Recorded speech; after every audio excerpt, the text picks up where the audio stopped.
निष्काम तो हा गोबलिया घरी, परब्रह्म निष्काम तो हा गोबलिया घरी, वाक्यावाळे अंजुस कृष्ण नवनीत चुरी, म्हणती गवळणी हरीची पाऊले धरा, रांगत रांगत येतो हरी हा राजमंदिरा,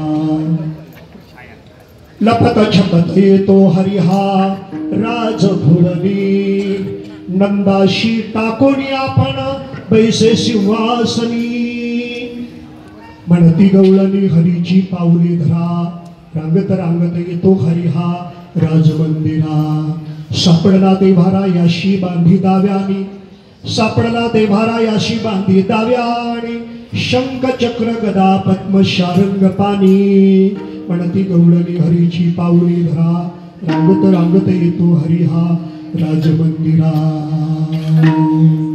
बहुता पुण्ये बहुता कष्टे जोडिया देवा, बहुता पुण्ये बहुता कष्टे जोडलिया देवा, अनंत पवाडे तुमची नकळे मावा, म्हणती गवळणी हरीची पाऊले धरा, रांगत रांगत येतो हरी हा राजमंदिरा, नामा म्हणे केशवा अहो तुम्ही जी दातारा, जन्मोजन्मी द्यावी तुमची चरण सेवा, म्हणती गवळणी हरीची पाऊले धरा, रांगत रांगत येतो हरी हा राजमंदिरा, पांडुरंगा करो प्रथम पांडुरंगा करो प्रथम पांडुरंगा करो प्रथम पांडुरंगा करो प्रथम, दुसरे चरणास दुसरे चरणास दुसरे चरणास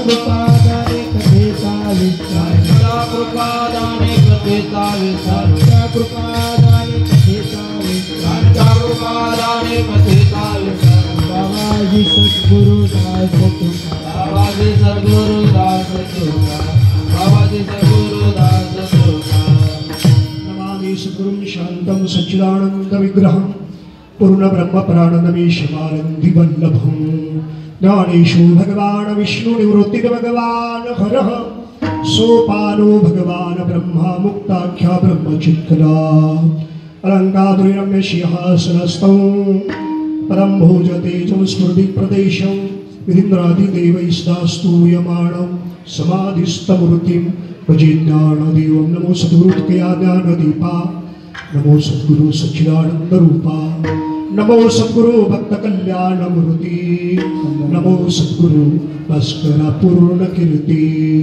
श्वेवाणुजो भानु आराधिला, तयाच्या कुळी दीपकु दिव्य झाला, हरिभक्ती लागोनी तारी समजता, नमस्कार माझा श्री सद्गुरु एकनाथा, भक्तरत्नं संतवर्यं भक्तिमार्ग प्रबोधकं, परमात्म्याशी रतं वंदे, श्रीपादाय पुनः पुनः, काय माझी वाणी मानिल संतानसी, काय माझी वाणी मानिल संतानसी, काय माझी वाणी मानिल संतानसी, काय माझी वाणी मानिल संतानसी, नंद पूजितासी आपोरी यार, पूजितासी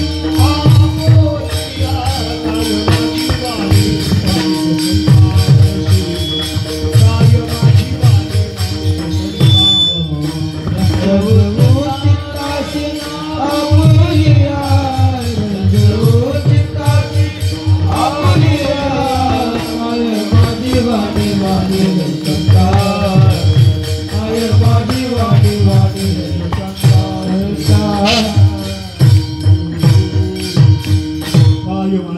ज्ञानी वाणी संतासी रंजवू चित्ताशी अफोलिया नमो ज्ञानेश्वरा निवृत्ती उदारा सोपान देवा मुक्ताबाई नमो त्रिभुवन पावनी अत्त्रय जननी देवाची परब्रह्म निष्काम तो हा गोवळिया घरी वाक्या वाळे अन्न कृष्ण नवनीत चोरी म्हणती गवळणी हरीची पाहुले धरा रागत रागत येतो हरिहराज मंदिरा विठ्ठल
निष्काम तो हा गोवळिया घरी वाक्यावाळे अंकुश कृष्ण नवनीत चोरी म्हणती गवळणी हरीची पाऊले धरा रांगत रांगत येतो हरिहा राजमंदिरा प्रस्तुत प्राप्त वेळी प्राप्त प्रसंगी उपस्थित सर्व प्रभुप्रिय सज्जन आनंदाचं साधन प्राप्त होऊन आनंद स्वरूपाच्या सध्याच्या दृष्टीने सर्व वाटचाल करणारी आनंद यात्री आपल्या सर्वांच्या चरणी नतमस्तक होतो।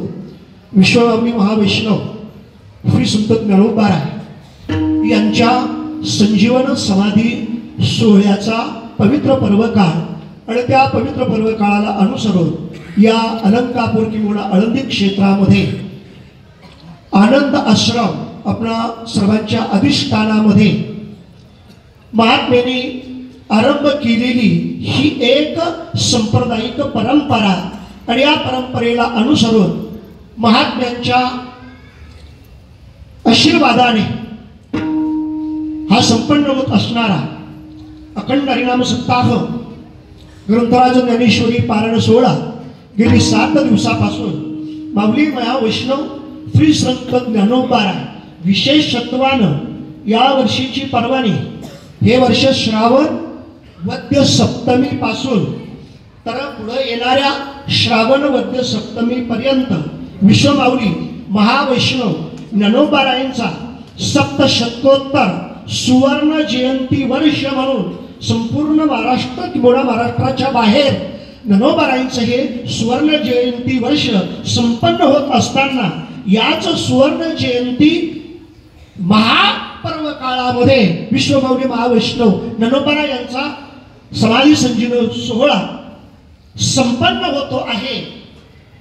आपल्या दृष्टीने अत्यंत हा महत्त्वाचा आणि भाग्याचा क्षण आहे आणि आपल्या सर्वांना या सप्तशतकोत्तर सुवर्ण जयंती वर्षाचं निमित्तानं माऊली महावैष्णव ज्ञानोबारायांच्या समाधी सोहळ्याच्या संबंधानं साक्षीदार होण्याचं आपल्या सर्वांना भाग्य लाभलं म्हणून आपल्या सर्वांच्या चरणी नतमस्तक होतो। आनंद आश्रम संस्थेच्या संकल्पपूर्तीने आनंद आश्रम संस्थेचे अध्यक्ष उपाध्यक्ष सचिव सर्व विश्वस्त मंडळ कार्यकारी मंडळ यांच्या आयोजनातून हा प्रतिवर्षाप्रमाणे माऊली ज्ञानोबारायांचा संजीवन सोहळा मोठ्या आनंदानं आनंद आश्रमामध्ये सर्वांच्या उपस्थितीमध्ये गेली 7 दिवस संपन्न होत असताना खऱ्या अर्थानं आजचा हा पवित्र क्षण आहे, आजचा हा पवित्र पुण्य काळ आहे। कोण हा पर्व काळ 3 आजीचा मंगळ तुकोबाराय चिंतन करतात हा कोण पर्व काळ आहे। मी हे जाणत नाही, परंतु आजचा माझ्या दृष्टीने हा एक पवित्र दिवस आहे, धन्य दिवस आहे, धन्य काळ आहे. आणि त्या काळामध्ये मी या आळंदी क्षेत्रामध्ये मी या ठिकाणी उपस्थित आहे. म्हणून आपल्या सर्वांच्या उपस्थितीमध्ये गेली 7 दिवस सद्गुरू सच्चित आनंद स्वरूप श्री संत श्रीपाद बाबा, सद्गुरू सच्चित आनंद स्वरूप श्री संत रामदास बाबा किंवा नारायण बाबा, रोहिदास बाबा या थोर महात्म्यांच्या कृपाशीर्वादाने आपल्या सर्वांच्या उपस्थितीमध्ये हा सोहळा संपन्न होतो आहे. आणि आज या सोहळ्याचा खऱ्या अर्थानं उपसंहाराचा किंवा सांगतेचा दिवस आहे. आपल्या दृष्टीने काल्याचा दिवस आहे.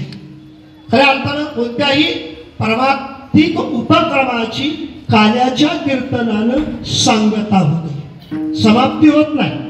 काल्या म्हणजे समाप्ती नाही, समाप्ती होतच नाही, समाप्ती करणाऱ्याची समाप्ती होते, परंतु सोहळ्याची समाप्ती होणार नाही, कधीच होणार नाही.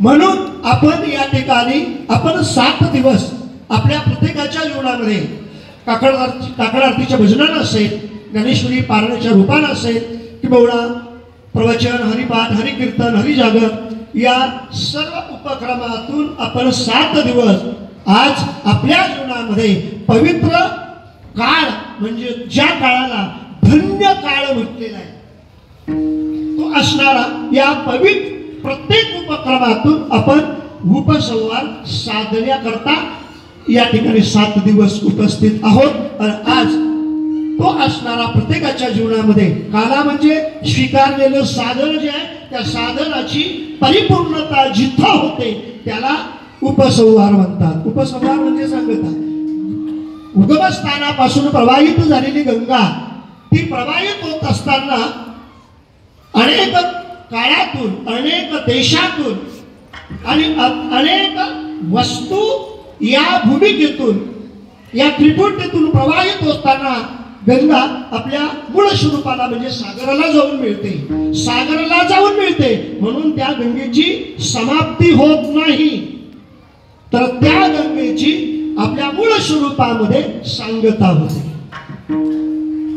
काय मूळ स्वरूपानं शिल्लक राहणं, घट विसर्जित केला, घट विसर्जित केला, उदाहरणार्थ घट फोडला तर घट हा आपल्या मूळ स्वरूपाला प्राप्त होतो. तो आपल्या मूळ स्वरूपाला प्राप्त होतो.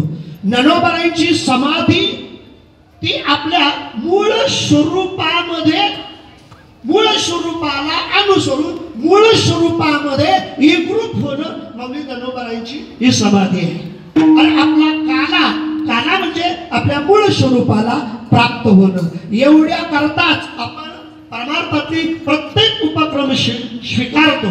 उपक्रम तेवढ्या करताच आहे. सोपा युक्तिवाद जर करायचा ठरला तर आपण प्रत्येक जण अन्नमय कोश आहे, आपण जेवण करतो. जेवण करत असताना नेमकी जेवण कशा करता करतो? ताटातलं संपवण्या करतो, कुणीतरी वाढतंय म्हणून जेवतो, का पोट भरण्याकरता जगतोय म्हणजे जेवतो आपण? मी 3 पर्याय दिले. याच्यापैकी कुणीतरी वाढतोय, ताटात वाढून दिलं, ताटातलं संपवण्याकरता जेवतोय, पोट भरण्याकरता जेवतोय का जगायकरता जेवतोय? आता बोलायला म्हणजे जेवणाचं, खाण्याचं प्रयोजन आहे पोट भरणं नाही, जगणं आहे. पोट भरण्याकरता जर आपण खाल्लं असतं तर अजूनपर्यंत आपण किती खाल्लंय मोजू नका. किती पोते संपवले, किती क्विंटल धान्य संपवलं, एवढं अन्न संपवलं तरी सुद्धा आपलं पोट भरलं का? मला विषय वाढवायचा नाही. या पोटा कारणे का झालो पांगीला जण, पोट भरलेलं नाही. अजून किती काळानं पोट भरणार आहे? पोट भरलेलं नाही, पोट भरणार नाही. म्हणून पोट भरण्याकरता आपण जेवत नाही तर आपण जेवतो कशा करता? याचं थोडक्यामध्ये आपण जगण्याकरता जेवतो, बरोबर ना? म्हणजे खायचं कशा करता? तर जगण्याकरता. माझा प्रश्न आहे, जगायचंय कशा करता? काय करता? जेवणाचं प्रयोजन जरा जगणं आहे, तर जगण्याचं प्रयोजन काय? जगण्याचं प्रयोजन म्हणजे काला. म्हणून संप्रदायामध्ये 3 प्रकारचा काला सांगितला. 3 प्रकारचा काला सांगितला. पहिला काला तो एक प्रतिकात्मक काला सांगितला, तो वास्तव काला नाही. प्रतिकात्मक काल्याची भूमिका ती संप्रदायाने स्वीकारलेली आहे. त्याला दहीलाईचा काला म्हणतात. आणि दहीलाईला अनुसरून दहीहंडीचा काला हा पहिला काला आहे. तो प्रतिकात्मक काला आहे, वास्तव काला नाही. आणि आज कुठं जरी पाहिलं, कुठं जरी गेलं ना, तर फक्त दहीहंडीचा काला होतो, दहीलाईचा काला होतो. परंतु तो दहीलाईचा काला ज्याच्याकरता करायचा आहे, तो काला अजून आम्ही त्या काल्याच्या भूमिकेपर्यंत येऊन पोहोचलो नाही. कितीतरी कीर्तन ऐकले आणि कीर्तनकाराला मोठमोठे पाकिट देऊन वाटं लावलं, परंतु अजून आम्ही काल्याच्या भूमिकेपर्यंत येऊन पोहोचलेलो नाही. काला म्हणजे काय? मला द्वैत निर्माण करायचं नाही, मी द्वैताच्या भूमिकेतून बोलणार नाही. काला फक्त सद्गुरु सच्चिदानंद श्रीपाद बाबांनी प्रत्येकाला काला करण्याचा अधिकार प्राप्त करून दिला. वास्तवता तो जन्माला आला, त्याला काला करण्याचा अधिकार आहे. विनंती करतो सर्वांना, मी तुमच्या समोर नवीन नाही, कीर्तन नवीन नाही, मी नवीन नाही. सगळ्यांना विनंती करतो, बोलल्यानंतर बोलत असताना टाळ्या वाजवू नका, कीर्तनकाराचं कौतुक करू नका. ज्या ज्या वेळेला विठ्ठल विठ्ठल भजन होईल ना, त्या वेळेला तुम्ही टाळे वाजवा.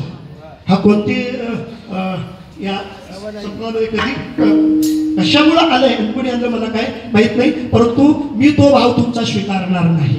म्हणून सर्वांना विनंती करतो, कीर्तनामध्ये बोलल्यानंतर टाळी वाजू नका. भजन ज्या वेळेला सुरू होईल त्यावेळेला भजनाकरता टाळ्या वाजवा, भजनाकरता टाळ्या वाजत नाही. हे बोललेल्या शब्दानं तुमच्या अंतःकरणामध्ये ते शब्दानं जो काही भाव तयार झाला ना, तो तुम्ही टाळी वाजला का तो भाव उतवायला समजायचा, तो बाहेर गेला समजायचा.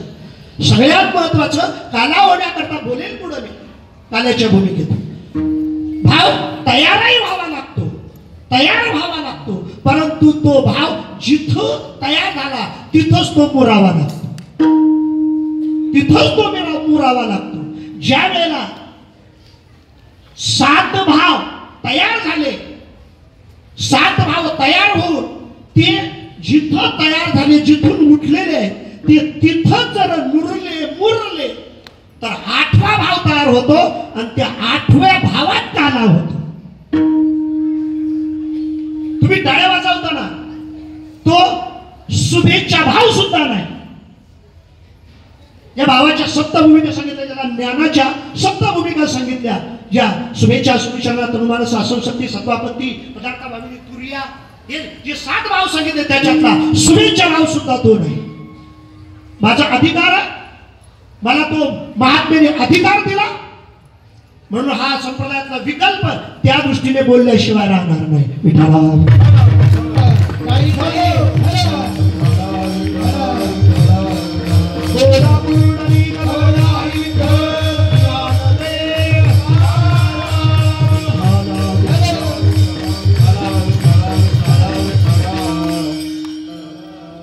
मी चिंतन करत होतो, दहीलाईचा काला हा पहिला काला, तो प्रतिकात्मक काला आहे, तो वास्तव काला नाही.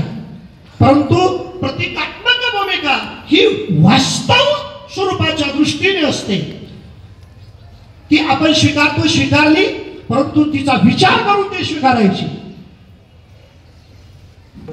दहीहंडीचा काला का?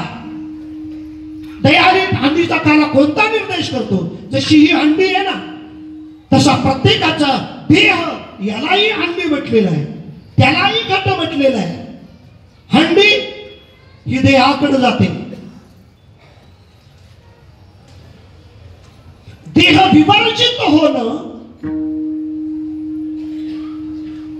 देहभाव हा बाद करणं,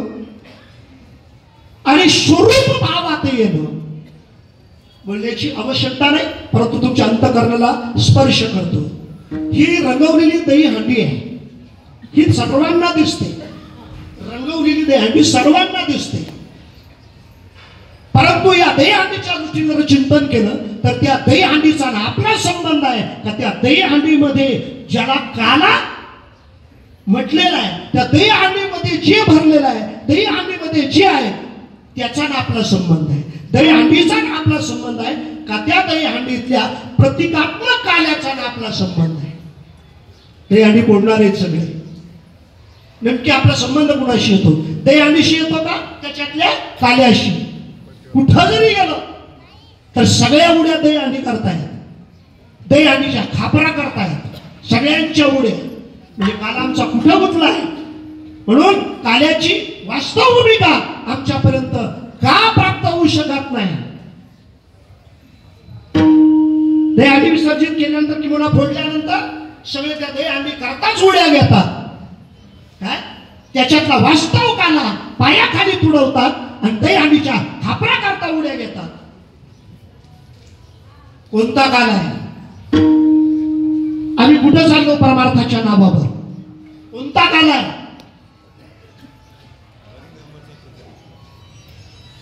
बोलतो बोलणार आहे.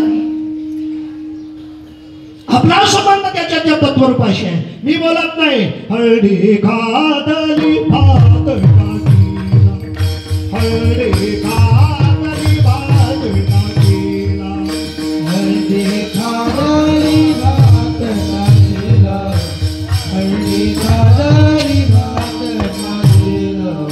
बकऱ्या पुढे देव कापिला, बकऱ्या पुढे देव कापिला, नाथाच्या घरची मुलगी नाथाच्या घरची मुलगी बकरा पुढे देव कापिला, बकरा पुढे देव कापिला, नाथाच्या घरची मुलगी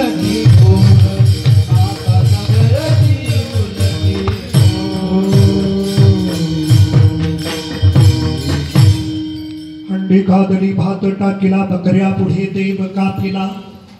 एका जनार्दनी मार्ग हा उलटा.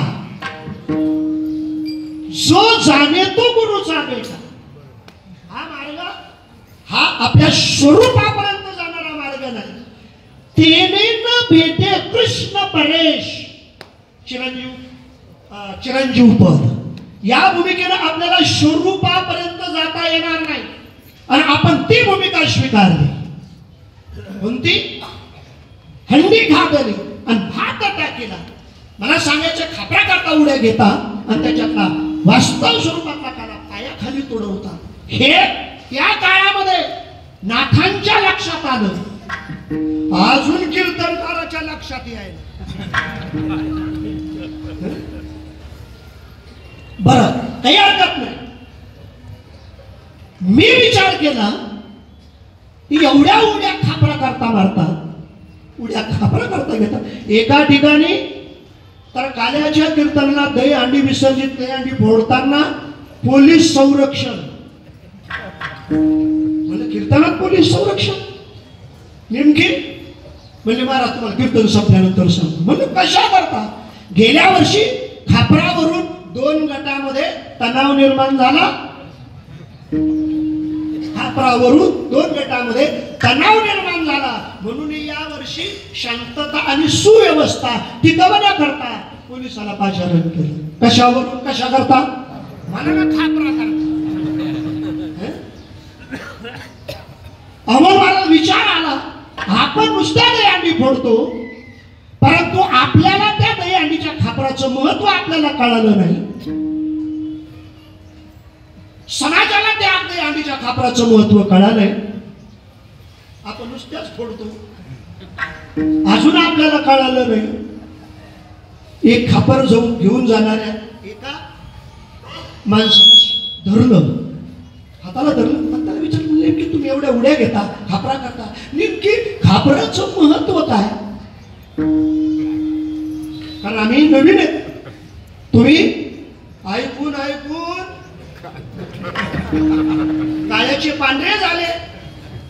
महाराज पांढरे झालेले परत काळे केले.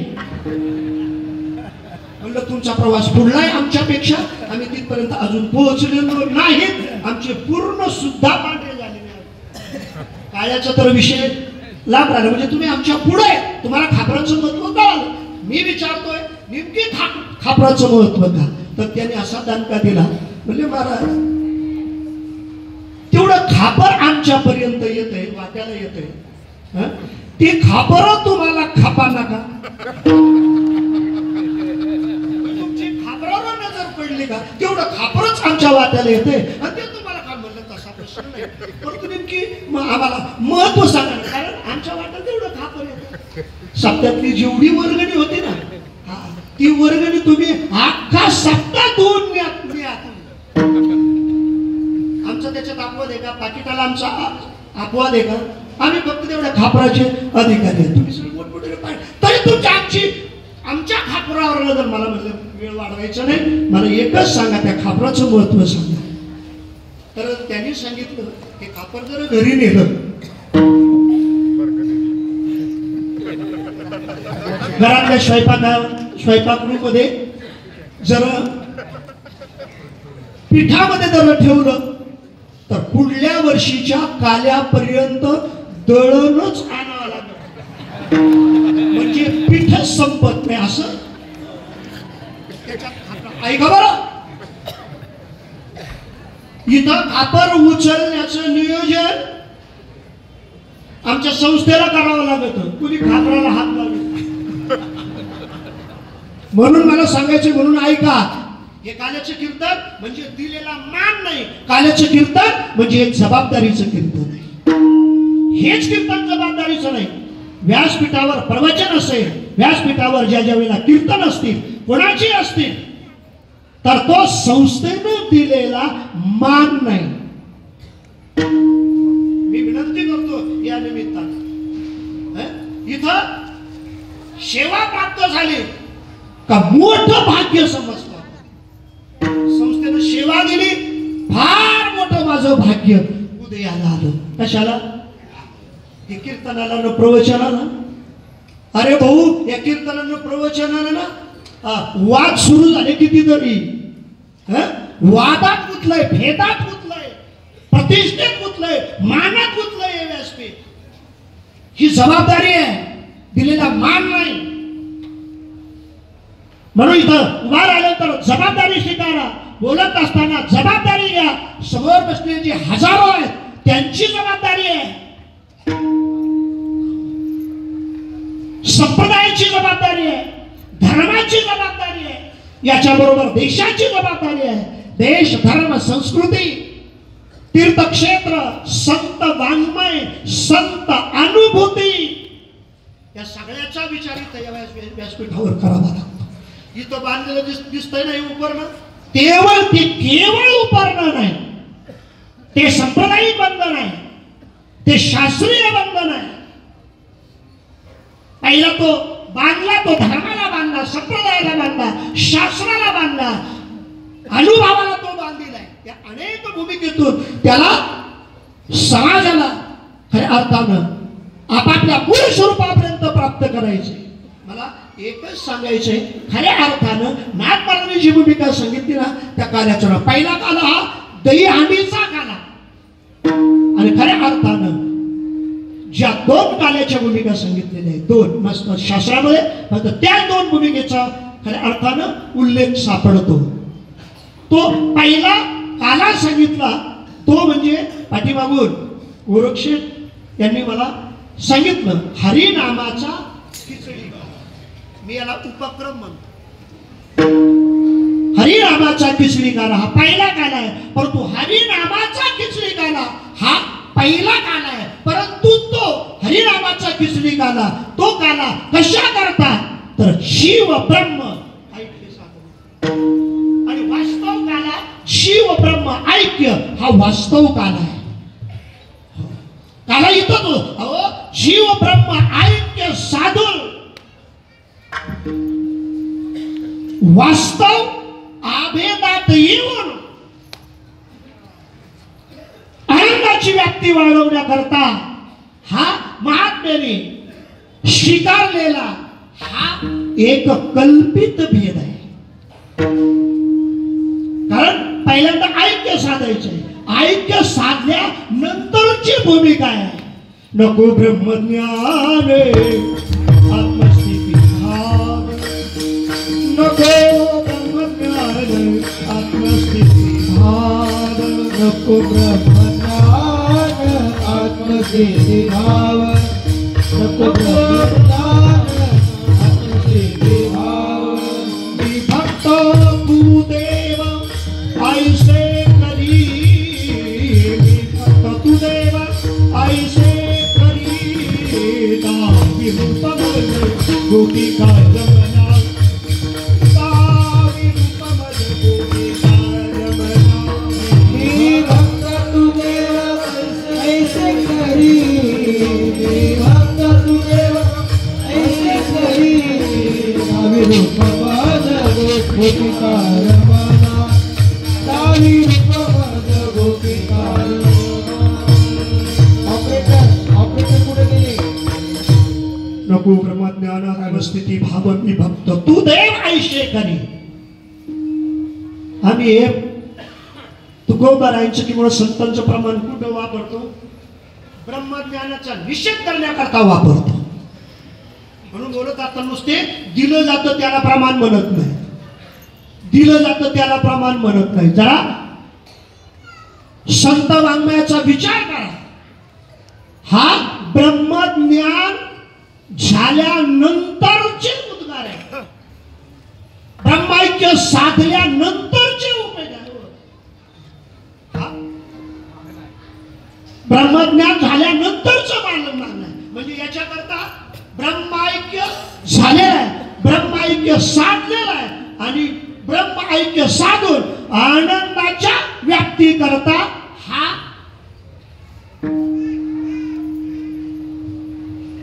वास्तव अभेद असून तो कल्पित भेद महात्म्याने स्वीकारला. बोलतो नवरा बायको एक का दोन, नवरा बायको एक का दोन, एक. मग तिनं साडी घातली तुम्ही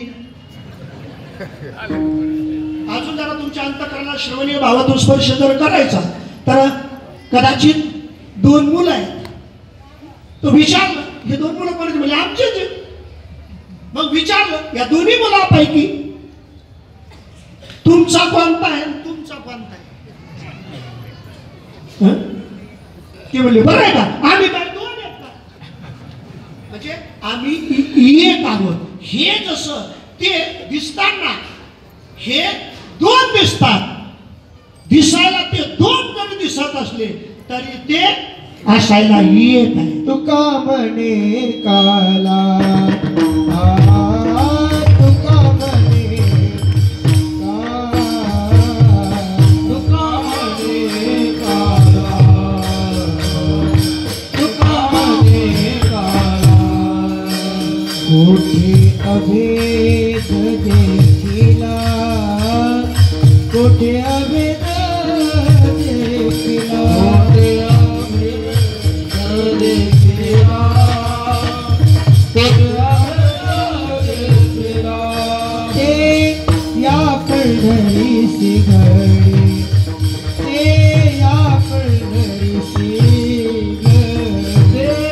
या पंढरीची घडी, ते या पंढरीची घडी.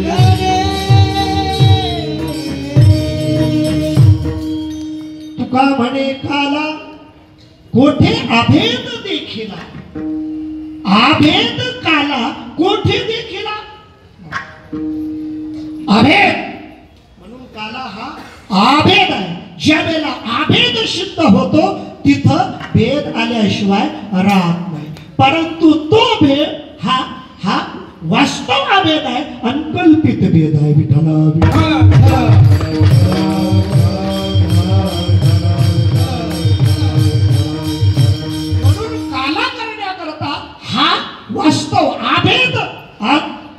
वास्तव अभेदात येऊन वास्तव भेद स्वीकारावा लागतो. त्याच्याशिवाय कालाच होत नाही. म्हणून आपण चिंतन करतो काला दोन पदार्थात होतो, काला दोन वस्तूत होतो, घनरूप किंबहुना द्रवरूप. भात भात वरण हा पुढला भाग आहे. मला फक्त भातच सांगायचे. आपला भात वर्णावर गेला तो भाग वेगळा आहे, पण तुम्हाला भातच सांगायचे. आता बोलतो पिंडदानाला, पिंडदान करताना भाताला वरण वापरत नाही. विठाला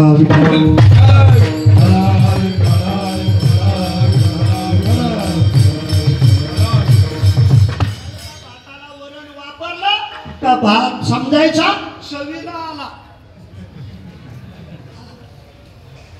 मी फक्त भात म्हणतोय. भात ही भूमिका घनरूप आणि द्रवरूप हे दोन पदार्थाचं ऐक्य आहे. घनरूप आणि द्रवरूप. तांदूळ भात करताना तांदूळ लागतो, आणि कोणत्या जातीचा तांदूळ असला तर केवळ तांदळात भात होत नाही. भात करण्याकरता पाण्याचा संबंध आल्याशिवाय, पाणी असल्याशिवाय भात होतच नाही. कळण ना तांदळाला. कारण तांदळाच्याही जाती आहेत, कोणत्याही जातीचा तांदूळ असो, परंतु तो कोणत्याही जातीचा तांदूळ कशा करताय? फक्त लग्न लावा करताय का? भात खऱ्या असताना तांदूळ हा भाता करताय, परंतु त्या तांदळाला भातात यायचं असेल तर त्याला पाण्याचा संबंध यावा लागतो. आता मी विचारतो, पाणी आणि तांदूळ, पाणी द्रवरूप आहे आणि तांदूळ घनरूप आहे, हे दोन पदार्थ आहेत. आता जरा संप्रदायातला वाद सांगतो मी. पहिल्यांदा भात करण्याकरता पाण्यात तांदूळ टाकावं लागतो का तांदळात पाणी टाकावं लागतं? वाद तयार झाला बरं. आमचं तसं नाही आणि आमचं असं नाही. पाण्यात तांदूळ टाकावं लागतं का तांदळात पाणी टाकावं लागतं? मला वाटतं इथं दोघं हजर नाही. बाकीच्या ठिकाणी हा युक्तिवाद करताना दोघं हजर असतील, परंतु आता इथं दोघं हजर नाही. काय? पाण्यात तांदूळ टाकलं तर तांदळात पाणी टाकावं लागतं, तर एक पार्टी तयार होईल, एक गट तयार होईल, तांदळात पाणी टाकावं लागतं. बरं, काय हरकत नाही. दुसऱ्याला विचारलं म्हणजे आमचं तसं नाही, मग आम्ही पाण्यात तांदूळ टाकतो. आणि यांनी दोघांनी समाजात वाद उपस्थित केलेला आहे बरं. आणि समाजाला वाद जास्त आवडतो. वादाचं माणसं कीर्तन कान देऊन ऐकतात का गल्लीत लागलेले भांडण कान देऊन ऐकतात? राव दे बरं. पुढे बोलण्याची आवश्यकता नाही. काय? कीर्तन त्या पद्धतीनं ऐकत नाही, परंतु भांडण मात्र आपण त्या भूमिकेतून ऐकतो. कारण वाद आवडतो ना मला. वादाचं लवकर कळतं, परंतु वादातून संवादापर्यंत, अनुवादापर्यंत आम्हाला जाता येत नाही. स्वीकारावा, परंतु वाद हा संवादा करताय. गीता हा वाद आहे का संवाद आहे? वाद. परंतु त्या संवादाकडे, अनुवादाकडे जाताना अर्जुन आणि भगवान श्रीकृष्ण या दोन्हीचा वाद स्वीकारावा लागेल. कारण ते धर्मयुद्ध आहे. कारण शब्दाच्या या दोन भूमिका तयार झाल्या, श्रोतान वागता. काय? शब्दाच्या या दोन भूमिका तयार झाल्या. शब्दाच्या दोन भूमिका झाल्या, प्रश्न आणि उत्तर. शब्दाच्या दोन भूमिका तयार झाल्या, दृष्टांत आणि सिद्धांत. विठाला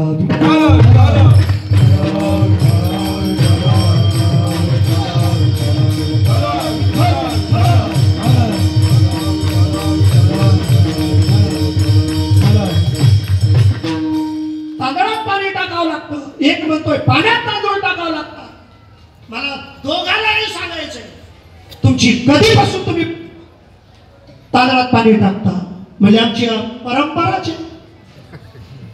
विष्णुदास विनविणारा आणि आमची आईशी परंपरा. तांदळात पाणी टाकायची परंपराच आहे म्हणलं काही हरकत नाही. तुमचं काय? तो मला आमची परंपरा आहे. मग दोघांना मला विचारायचंय, तुम्ही तांदळात पाणी टाकता, तुम्ही पाण्यात तांदूळ टाकता, हे टाकाटाकी कशा करताय? कशा करता टाकायचे पाण्यात तांदूळ आणि कशा करता तांदळात पाणी टाकायचे? परंपरा धरून बसले, परंपरा समाजामध्ये मिरवता, परंतु परंपरा कशा करता असते मला ती भूमिका सांगायची. तुम्ही तांदळात पाणी टाकणारे असा, तुम्ही पाण्यात तांदूळ टाकणारे असा, परंतु एवढ्या वर्षापासून तुमची परंपरा चालू आहे. बाद झाला का? बाद झाला का? तो म्हणला नाही झाला अजून. बाद झाला नाही झाला. मग जरा थोडं संतांचं महात्म्यांचं ऐकलं पाहिजे का नाही? आणि आपल्याला फक्त तेवढं ऐकायचंय आणि आपण फक्त तेवढंच ऐकत नाही आणि आपण तेवढंच करत नाही. बाकी आज आपलं परमार्थाच्या भोवती सर्व काही चाललंय, धनाधन चाललंय, परंतु आपली बुद्धी फक्त तेवढं स्वीकारत नाही. आपली बुद्धी तेवढं स्वीकारत नाही. त्याच्याशिवाय जे आपलं चाललेलं ना, काय ब्रह्माइक्याशिवाय आपलं जे चाललेलं आहे ना, तो आपण केलेल्या साधनेचा हा शीण आहे आणि ते सगळं वाया जाणार आहे. केली खटपट वाया जाय, वाया जाय, केली खटपट वाया, केली खटपट वाया जाय, वाया जाय, केली खटपट वाया जाय. तुका म्हणे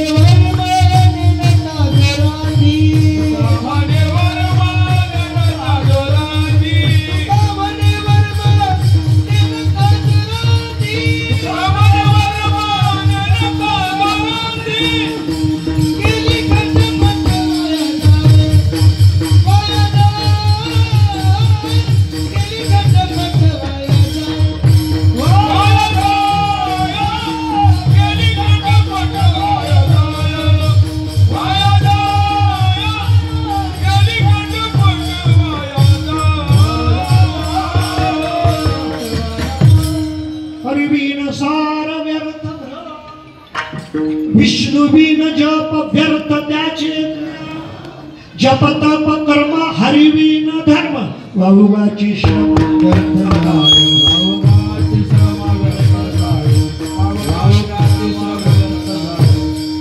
तुका म्हणे देवावी, तुका म्हणे देवावी, देवावी, तुका म्हणे देवावी,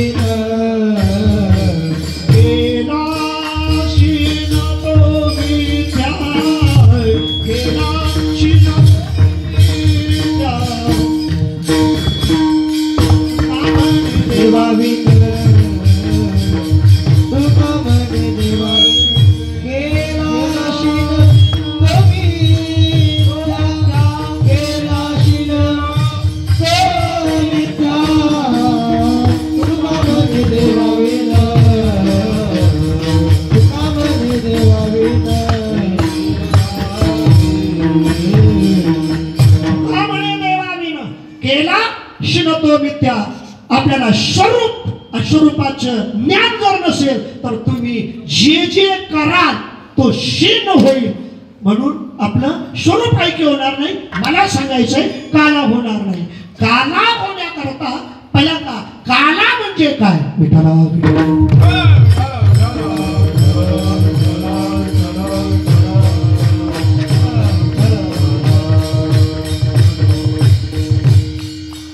वास्तव अभेद स्वीकारून मी कल्पित भेद म्हणजे युक्तिवाद आपल्या समोर ठेवतो.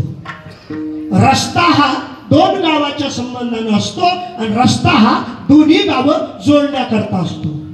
रस्ता नुसता चालाय करता नसतो, तर रस्ता हा जिथून प्रवास सुरू झाला ज्या गावापर्यंत जाण्याकरता प्रवास आहे ते साधण्याकरता खऱ्या अर्थानं रस्ता असतो आणि आपला प्रवास असतो. आपला जीव ज्यावेळेला जीवपणा आपण स्वीकारला, आपला प्रत्येकाचा प्रवास सुरू झाला. प्रत्येकाचा प्रवास आयुष्यरूपी साधनानं प्रवास सुरू झाला. परंतु तो प्रवास कुठपर्यंत आहे, ते साधन कुठपर्यंत जात आहे आणि साधन कुठपर्यंत स्वीकारायचं. फक्त साध्य स्वरूप झालं ना, साध्य प्राप्त झालं ना, तिथपर्यंत साधन स्वीकारायचे. खऱ्या अर्थानं साधनाला ज्ञान म्हटलेलं आहे. मला विषय वाढायचं, मी फक्त काल्याची प्रस्तावना आपल्या समोर ठेवतोय. ज्ञान हे काल्याचं साधन आहे. ऐका, म्हणून जिथं ज्ञान आहे ना तिथं काला होतो. जिथं ज्ञान आहे, ज्ञानाबरोबर नाम सुद्धा सांगितलेलं आहे. काय एकीकडे आषाढी कार्तिकी हे पंढरपूरचे ज्या वेळेला 2 चाट सुरू होतात ना, दोन्ही चाट भरले घनदाट अपार मिळाले वारकरीने, तिथं जे 2 चाट सांगितले आषाढी कार्तिकी, तसं इथं सुद्धा ब्रह्माईक्य साधण्याकरता ज्ञान आणि नाम हे 2 चाट सांगितले. ज्ञानाशिवाय काला होत नाही. परत ऐका, ज्ञानाशिवाय काला होत नाही, परंतु ज्ञानात काला होत. ज्ञानाशिवाय काला होत नाही, परंतु ज्ञानात काला होत नाही. नामाशिवाय काला होत नाही, परंतु नामात काला होत नाही. कारण ज्ञान आणि नाम हे स्वरूपात गेले का ज्ञानही शिल्लक राहत नाही, नामही शिल्लक राहत नाही. विठला विठला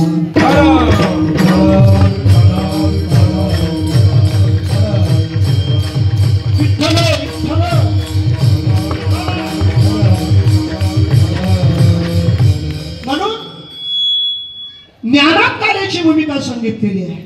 भागवतामध्ये चिंतन करताना आपोआप 2 भूमिका समोर येतात. काल्याच्या भूमिकेतून 2 भूमिका आपल्या समोर येतात, एक मथुरा आणि एक गोकुळ. मी काल्याच्या भूमिकेतून बोलतो बरं, तसं द्वारकाही आहे, परंतु काल्याच्या भूमिकेत मथुरा आणि गोकुळ भागवतामध्ये फक्त या 2 भूमिका काल्याच्या दृष्टीने आपल्या डोळ्यासमोर येतात.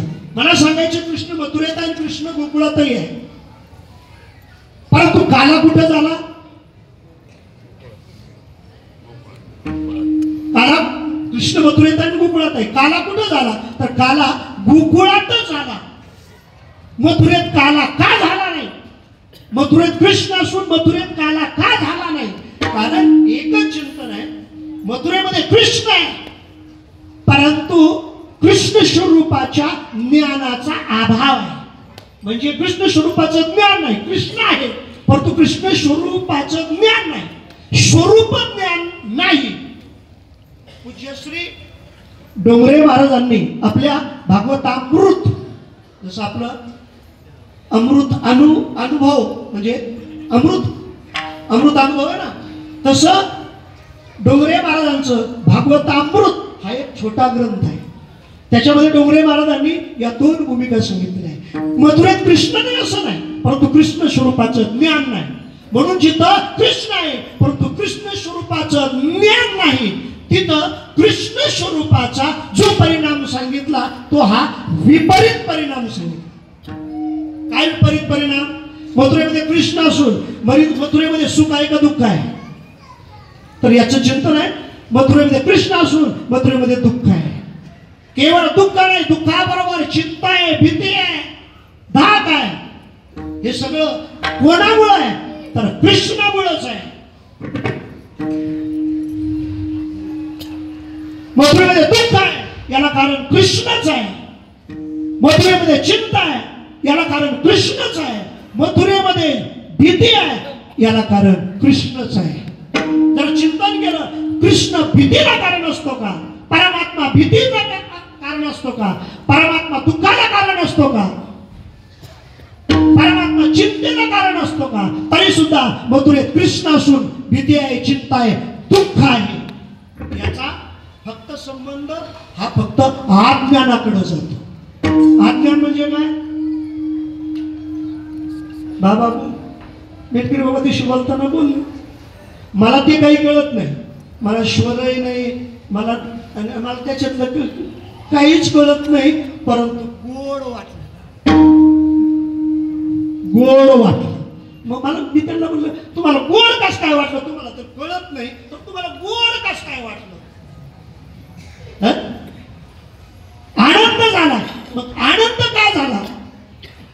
कळल्याशिवाय झाला का? फक्त तुम्हाला जाणीव झाली, फक्त तुम्हाला आमच्यासारखं तळातळा बोलता येत, व्यक्त करता येत नाही. जाणीव तर झाली, स्वरात येण्याकरता स्वरातून गेला. ज्ञान कशाला म्हणतात? तो स्वरात आला मृदंग, यालाच ज्ञान म्हणतात. बर, मृदंग स्वरातून गेला, हे काय? हा या ज्ञानाच्या भूमिका आहेत. ज्ञानच आहे ना. मथुरेमध्ये कृष्ण आहे, परंतु कृष्ण स्वरूपाच्या ज्ञानाचा हा भाव आहे. जिथं ज्ञानाचा अभाव असतो ना, ज्ञानाचा अभाव होतो ना, तिथं काला होत नाही. जिथं ज्ञानही आहे आणि ज्ञानाचा भाव तयार आहे ना, तिथं काला होतो. गोकुळ ही ज्ञानाची भूमिका आहे आणि केवळ ज्ञानाची नाही, तर ज्ञानाला घेऊन स्वरूपाच्या भावाची भूमिका म्हणजे गोकुळ आहे.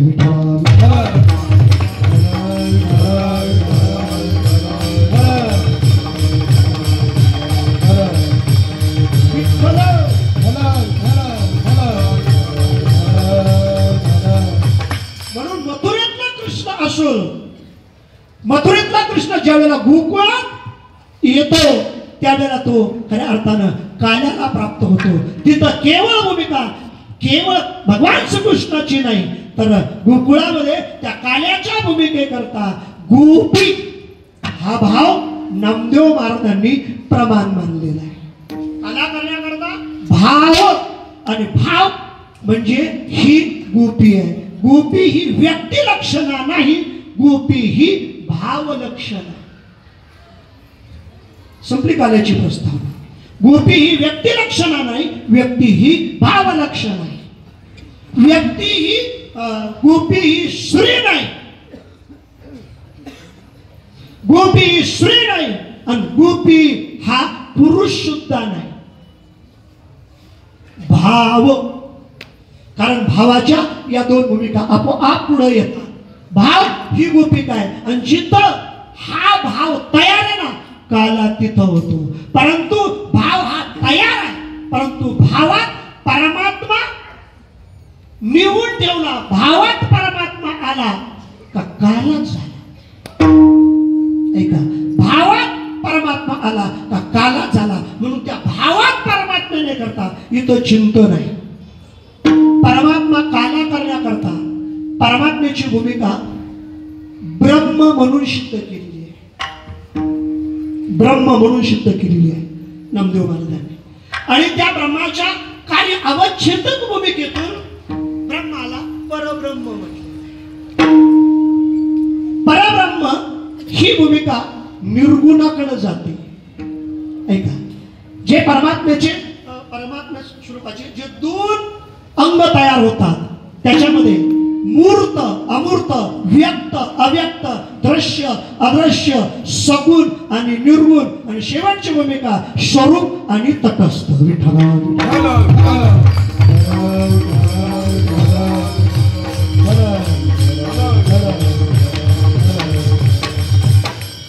मृदंग डोळ्याने दिसतो, मृदंग डोळ्याने दिसतो, मृदंगाचार्य डोळ्याने दिसतात, परंतु मृदंगातला नाद तो डोळ्यानं दिसत नाही.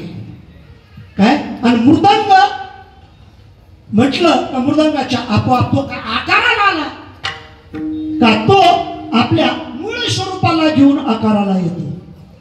मृदंगाचं मूळ स्वरूप आहे नाद.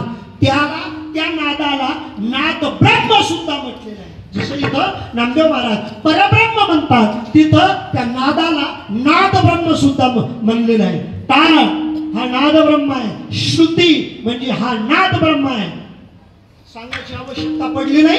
हार्मोनियम आपोआप उचलून नेली, कारण ती नाद ब्रह्म तयार करत नाही आणि ती नाद ब्रह्मात मोडत नाही. म्हणून ती आपल्याला जरा त्या भावात यायचं असेल तर तिचा आधार घेऊन चालत नाही. या सत्वगुणी सांप्रदायिक वाद्याचा स्वीकार करावा लागतो. मला सांगायचंय हे जे नाद ब्रह्म आहे तसं परब्रह्म म्हणजे काय.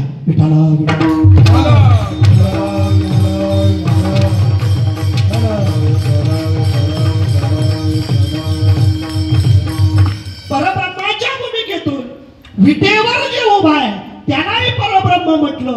आणि ज्ञानोबाराय समाधिस्थ झाले, ज्ञानोबारायांनीही परब्रह्म म्हटलं. आपल्याला तेवढ्या प्रमाणात आपल्याला विस्तार करण्याकरता बोलण्याकरता तेवढ्या प्रमाणात आपल्याला वेळेचा खूप अभाव आहे. ज्ञानोबारायांना सुद्धा परब्रह्म म्हटलेलं आहे. आणि विटेवर असणारा जो परमात्मा आहे त्यालाही परब्रह्म म्हटलेलं आहे. आणि गोकुळात काल्याच्या भूमिकेत येण्याकरता त्यालाही परब्रह्म म्हटलेलं आहे.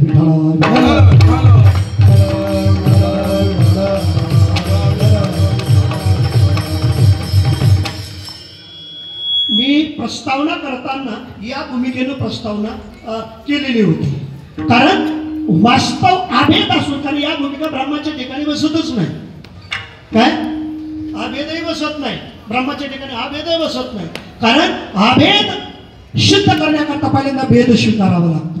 म्हणून आभेद स्वीकारून तो भेदही सिद्ध केला.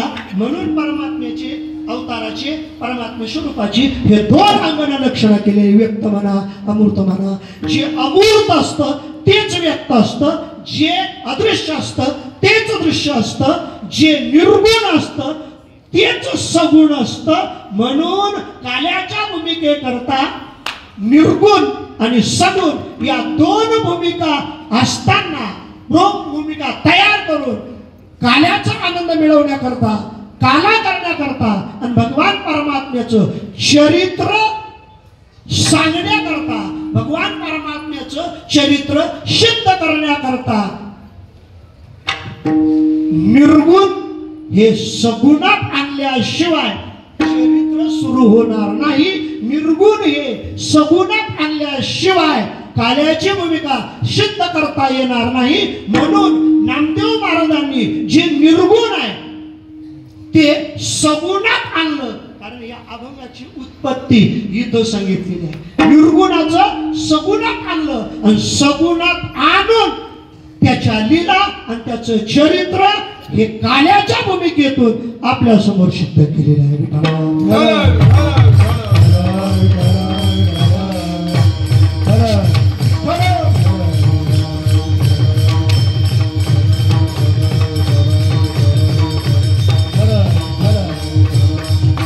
ज्याला गुण नाही, काय ज्याला गुण नाही, नाही रूप वर्ण गुण जेथे तो हरे श्रीहरी. काय गुणाच्या अतीत, गुणातीत हे परमात्म्याची एक लक्षणं सांगितलेली आहे. ही लक्षणं सिद्ध करताना काल्याची भूमिका किंवा परमात्म्याचं चरित्र आपल्या समोर ठेवता येणार नाही. त्याच्याकरता आमच्या महात्म्यांनी संतांनी त्याच्या दोन भूमिका तयार केला. जे निर्गुण आहे ते सगुणात आणलं, निर्गुणात जे आहे ते सगुणात आणलं. तुकोबारायांनी एक लक्षणा केली. करकटेवरी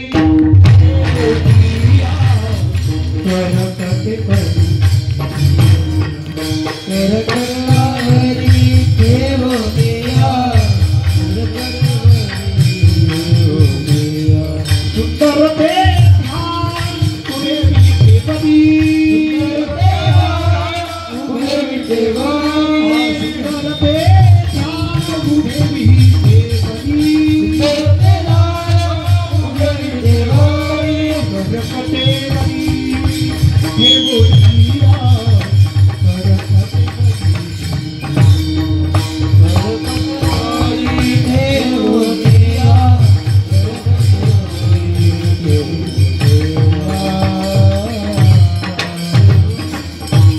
उभे विटेवरी करकटेवरी तुळशीहार गळा, काशे पितांबर मकर कुंडले, ही सगळी लक्षणा ही गुणाला अनुसरून हे तटस्थ लक्षण, मूर्त लक्षण,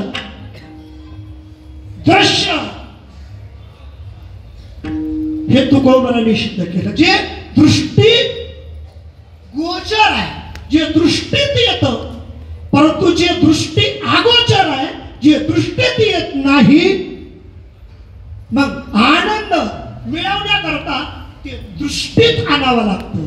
कारण दृष्टीत आल्याशिवाय आनंद होऊ शकत नाही, श्रवणात आल्याशिवाय आनंद होऊ शकत नाही, मुखात आल्याशिवाय आनंद होऊ शकत नाही. म्हणजे त्याला मूर्तात आणल्याशिवाय, मला सांगायचंय सगुणात आणल्याशिवाय त्याचं चरित्र तयार होणार नाही. पण त्याचं चरित्र ही काल्याकरता सांगितलेलं आहे, केवळ त्याच्याकरता नाही सांगितलं.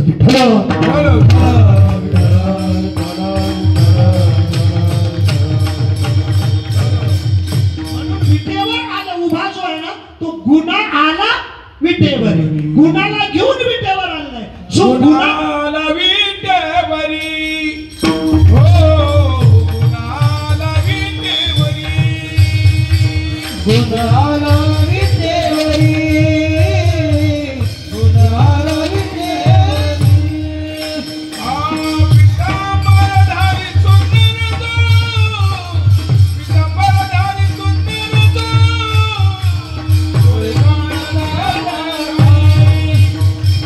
डोळे कान जाते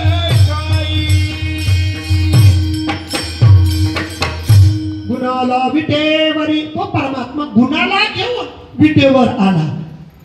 तुम्ही आणि गुणाला घेऊन जन्माला आले. जी काट्याच्या आणीवर वसली 3 गाव म्हणजे गुणाला घेऊन ही तुमची आमची प्रकृती आहे. 3 गुणाला घेऊन, फक्त परमात्मा स्वरूपाच्या गुणाचा आणि आपल्या गुणाचा हे अंतर सांगितलंय.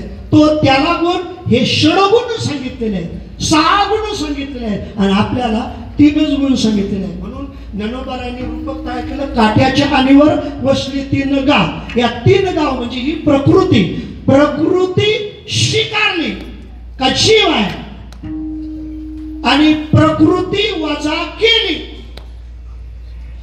प्रकृती वजा केली, प्रकृती वजा केली, देह भाव वजा केला का हे परमात्मा स्वरूप आहे. आणि आपल्याला करायचंय काय, होतो तिघाची निवडी, हे तिघाच्या वर जायचं आपल्याला.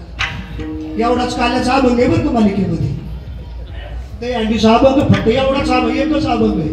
काय शिंके लाभिले दुरी, एवढाच काल्याचा अभंग. बाकीचे काल्याच्या कीर्तनाला किती का अभंग आहे, परंतु काल दे अंडीच्या दृष्टीने, काल्याच्या दृष्टीने एवढाच अभंग आहे. कोणता, शिंकेला लाभिले दुरी. आणि काल्याचा अभंग फक्त एकच, कंठी धरीला कृष्ण.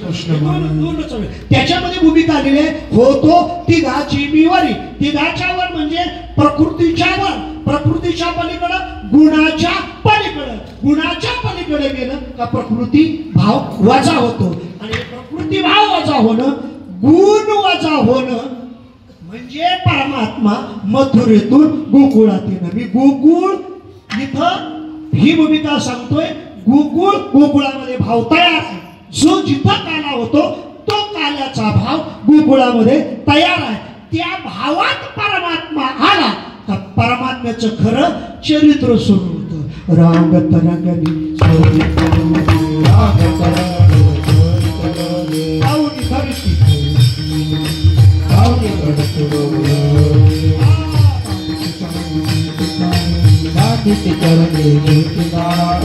ईश्वरे साजे, ईश्वरे साजे,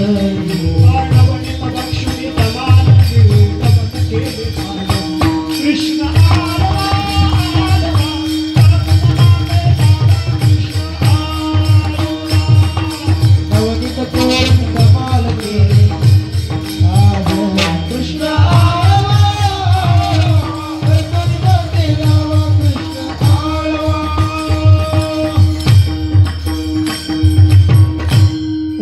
तरंगणी चोरित लोणी, धावणी धरिती गवळणी, पानिती चरणी देती गारणी, येशोरे साजनी. परमात्म्याचं काल्या करता हे एक चरित्र प्रमाण मानलेलं आहे. परमात्म्यानं हे काल्याच्या चिंतन करता रांगणं हे एक चरित्र स्वीकारलेलं आहे. म्हणून चरित्र ते उच्चारावे, चरित्र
गोकुळी देवे केले ते चरित्र उच्चारावे. गोकुळात परमात्म्यानं जे चरित्र केलं त्याच्यानं गोकुळातच का. मला एकच संबंध सांगायचा, गोकुळामध्ये भाव तयार आहे. ऐका, जो भाव गोकुळात तयार आहे तोच भाव आळंदीत तयार. समाधी सोहळा आणि काला, कारण ही जबाबदारी अनेक वेळा प्रश्न तयार होतात. म्हटले बाबा नेमके आज काला कराव का समाधी सोहळा. व्यासपीठावर येताना पहिली तो एक प्रश्न तयार होतो आणि तो प्रश्न ही आमच्यासारखी अंतःकरणाची भूमिका ही संस्थेपर्यंत पोहोचवण्याचा सुद्धा प्रयत्न केला. विठाला विठाला.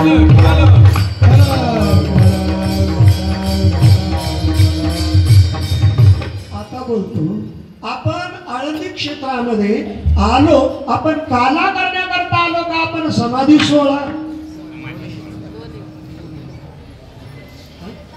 मग आता कालाही करायचा आहे आणि आळंदीत काला नाही का. आता बोलतो काल्याशिवाय ज्ञानोबांचा समाधी सोहळाच. अगोदर समाधी सोहळा होतो का अगोदर काला होतो. तुम्ही नाही बोला, बोलू शकत नाही. विठाला विठाला.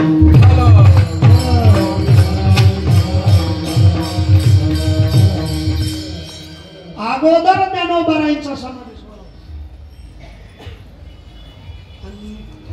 जो ज्ञानोबांचा समाधी सोहळा होतो ना त्यावेळेला काला होतो. ज्ञानोबांचा समाधी सोहळा आज म्हणण्यापेक्षा कार्तिक मध्ये त्रयोदशी. आता ज्ञानोबांनी त्रयोदशी साधली आणि आमच्या समर्थ सद्गुरू श्रीपाद बाबांनी त्रयोदशी साध. आणि काला हा पौर्णिमेला होता. इथं हा अमावस्याला होता. इथला समाधी सोहळ्याचा काला हा अमावस्याला होतो. समाधी सोहळ्यात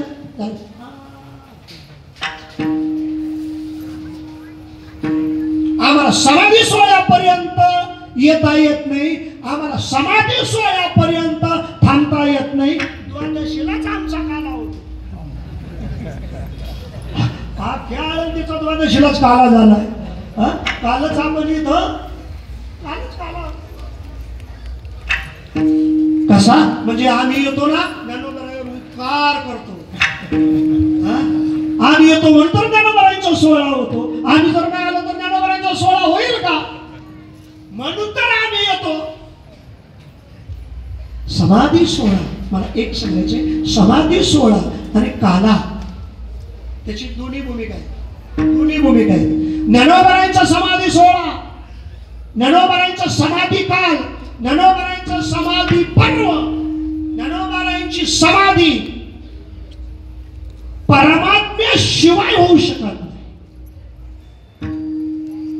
स्वतः परमात्म्यानं ज्ञानोबांचे हात देव निवृत्ती आणि निवृत्ती म्हणजे सद्गुरु परमात्म्यानं आणि निवृत्तीनाथानं. एका बाजूला निवृत्तीनाथ, एका बाजूला भगवान पंढरीश परमात्मा. आणि पांडुरंग अलंकापुराशी आले आणि पांडुरंग परमात्मा अलंकापुरात असल्याशिवाय, पांडुरंग परमात्मा पंढरपुरात आल्याशिवाय समाधी सोहळा समाधीच होऊ शकत नाही. म्हणून आजही ज्ञानोबांची पालखी अलंकापुरात आल्याशिवाय समाधी सोहळा सुरू होत नाही, सुरूच होत नाही. समाधी सोहळा आळंदीत आल्याशिवाय समाधी सोहळा सुरू होत नाही. एक भाग. आणि संतांचा सोहळा पंढरपूर क्षेत्रात आल्याशिवाय पांडुरंगाचा आषाढीचा सोहळा होताच नाही.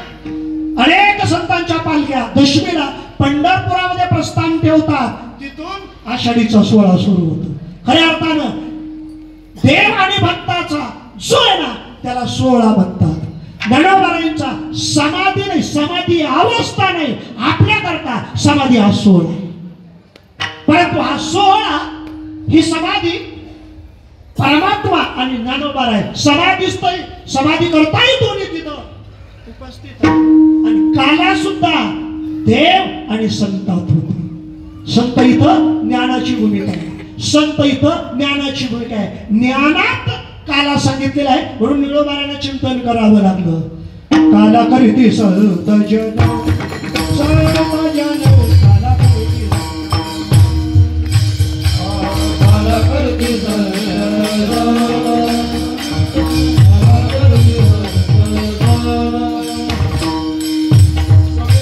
संत सवेतांच्या नारायण, सवेतांच्या नारायण, स्वाती आपुल्याचा मीचा हवे, स्वाती आपुल्याचा सवेतांच्या नारायण, सवेतांच्या नारायण, स्वाती आपुल्याचा स्वाती आपुल्याचा.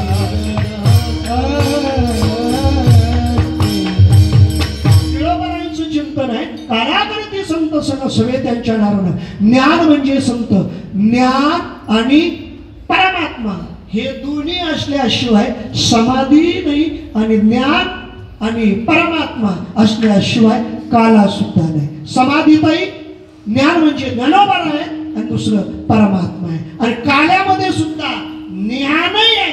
ज्ञान जिथं आहे ना तिथं काला होतो. मी संपूर्ण भूमिका आपल्या समोर ठेवले. ज्ञानाच्या भूमिकेतून, भावाच्या भूमिकेतून परब्रह्म असणार हे गोपी भावात आलं. परब्रह्म हे गोपी भावात आलं आणि परमात्म तत्व हे भावात आलं तर ते चरित्र सुरू होतं. म्हणून निष्काम असणार जे परब्रह्म आहे ते गोव्याच्या घरी आहे. परब्रह्म निष्काम तो गोव्या घरी, परब्रह्म निष्काम तो गोव्या घरी, परब्रह्म निष्काम तो गोव्या घरी, परब्रह्म निष्काम तो गोव्या घरी. वाक्यावाळे कृष्ण नवनीत चोरी, वाक्यावाळे कृष्ण नवनीत चोरी, मनती गौरी हरीची पाऊले धरा, मनती गौरी हरीची पाऊले धरा. वाक्यावाळे कृष्ण नवनीत चोरी, वाक्यावाळे कृष्ण नवनीत चोरी, मनती गौरी हरीची पाऊले धरा, मनती गौरी हरीची पाऊले धरा. परब्रह्म आणि परब्रह्माच्या भूमिकेतून नामदेवरायांनी निष्काम परब्रह्म, ब्रह्माच्या ठिकाणी निष्कामता नाही, ब्रह्माच्या ठिकाणी निष्कामता नाही. ज्या वेळेला परमात्मा गुणात आला ना त्यावेळेला तो निष्काम ही भूमिका परमात्मा, त्याला नामदेव महाराज परब्रह्म म्हणतात. ते परब्रह्म काल्याच्या भूमिकेतून, आनंदाच्या भूमिकेतून ब्रह्म हे गोवळी या घरी आलं. आता इथं गोवळण हा भाव सांगितलेला आहे. गोवळण हा भाव काल्याचीच भूमिका आहे. चला वळू गाई, गाई वळू, हे गोवळ, गोवळ गाई वळण, गाई वळण म्हणजे त्याला इंद्रिय निग्रह म्हटले. वळण म्हणजे ताब्यात गेलं. गाई वळणारा, गाई माग फिरतो का? गाई वळणाराच्या ताब्यात गाय असतात. गोराखी, गाई माग फिरणारा का गाई ताब्यात घेणारा? म्हणजे आता कुठं गाई राहिल्या, आता कुठं गोराखी राहिली? कोणाला गोराखी म्हणा? अरे गोराखी, गोड आम्ही इंद्रिय इंद्रिय निग्रह आणि त्याला अनुसरून मनोनिग्रह, अंतकरण निग्रह ही काल्याची भूमिका आहे. म्हणून चला वळू गाई बैसू जीव एकडे. वळू म्हणजे जिथं इंद्रिय निग्रह करून भाव तयार आहे ना त्यालाच गोकुळ म्हटलेला आहे. म्हणून परमात्मा जिथं आलेला आहे तो कुठे आला तर तो गोकुळात आला आणि तो गोवळच्या म्हणजे गोपाळांच्या घरी आला, गोपींच्या घरी आला. गोपींच्या घरी गोवळी या भावात परमात्मा आला का परमात्म्याचं चरित्र सुरू होतं. म्हणून नामदेव महाराजाला सिद्ध करावं लागलं परब्रह्म निष्काम तो हा गोवळ्या घरी. आणि परमात्म्याचं त्या सगुण स्वरूपात येऊन मग बाकीचे जेवढी चरण आहेत ना त्या सर्व चरणामध्ये परमात्म्याचं हे सगुण रूपातलं चरित्र हे नामदेव महाराजांनी आपल्या समोर सिद्ध केलेलं आहे.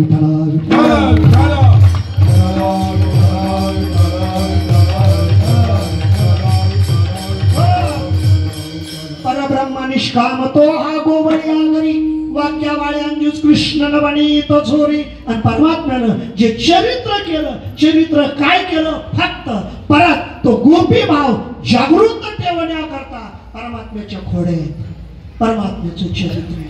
आणि तेवढ्या करता परमात्मा गोपी वेदात आला आणि गोपी वेदात आहे तीच भूमिका नामदेव महाराज दुसऱ्या अभंगामध्ये सिद्ध करतात. ती गवळणी हरीचे पाऊले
म्हणती गवळणी हरीची पाऊले धरा. रांगत रांगत येतो हरिहा राजमंदिरा. परमात्मा ज्यावेळेला गोपी भावात येतो गोपी भावात आल्याशिवाय परमात्म्याचं चरित्र सुरू होत नाही. आणि ते चरित्र परमात्मा गोपी भावात आल्यानंतर गोपी भावात येऊन परमात्म्याचं चरित्र सुरू झालं. ते चरित्राचा संबंध इथं गोपी भावातून नामदेव महाराजांनी व्यक्त केलं. म्हणती गवळणी हरीची पाऊले धरा. आता परमात्मा गोकुळ मथुरेतून गोकुळात आला. चरित्र परमात्म्याचं आहे का हरीचं आहे? इथं कृष्णाचे पायदारा म्हणून सांगायला पाहिजे. कृष्णाचे पायदारा म्हणून सांगायला पाहिजे. आपले शिंदे बाबा ज्ञानेश्वर माऊली शिंदे हा आहे. त्या दिवशी त्यांनी प्रश्न आणला होता.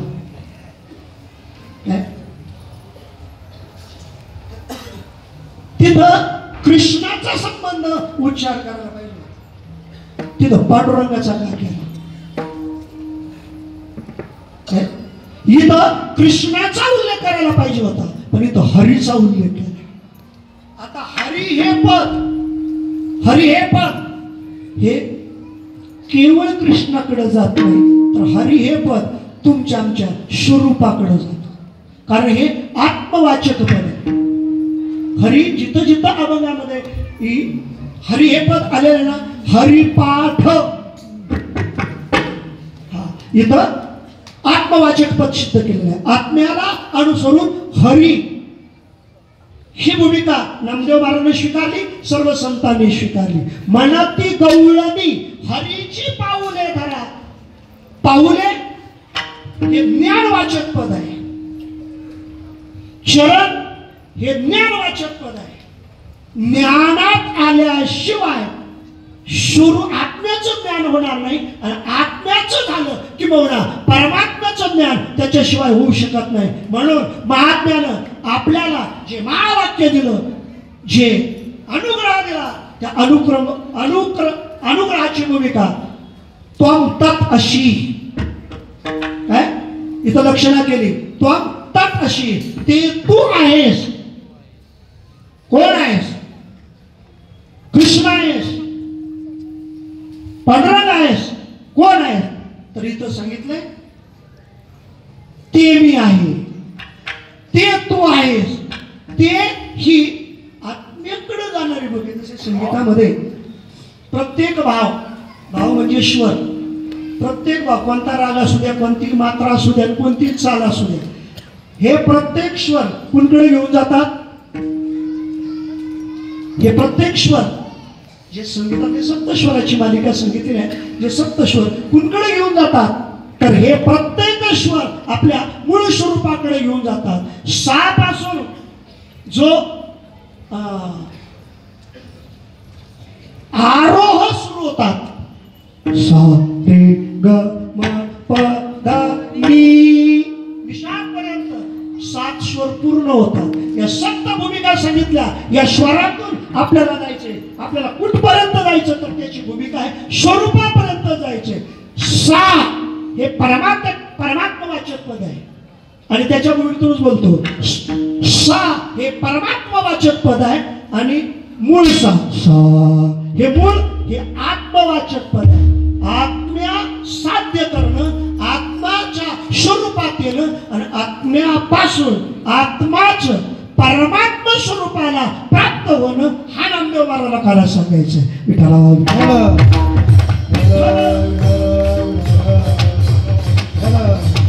म्हणून महाराज चिंतन करतात. म्हणती कवळणी हरीची पाऊले तारा, रांगत रांगत येतो हरी हा राज मंदिर. हे परमात्म्याचं रांगण्यातलं चरित्र आहे. तळे तळ हात टेके, तळे तळ हात टेके,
एने शिंके हो तोडीले, दया दुधा ते बक्षिले, उलंगिले ताकाते, उलंगिले ताकाते, ताकाते ताकाते. रांगताना हे चरित्र सुरू झालं. रांगत रांगत येतो हरी हा परमात्म्याचं हे सगळं चरित्र, सगळं चरित्र हे स्वरूपाकार होण्याकरता आणि स्वरूपात जाण्याकरता आहे.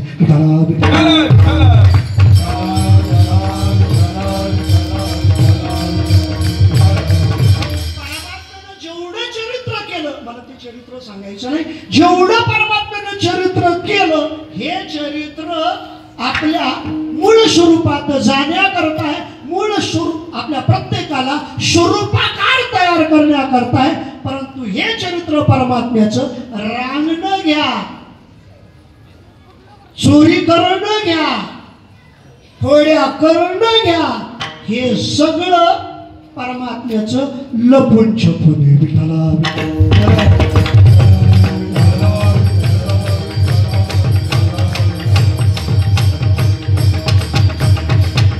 लपत छपत येतो हरी हा भुवनी. लपत छपत येतो राज भुवनी. लपत छपत येतो राज भुवनी. लपत छपत येतो राज भुवनी. नंदासी टाकोनी आपण पैसे सिंहासनी. नंदासी टाकोनी आपण पैसे सिंहासनी. भरती गौराई हरीची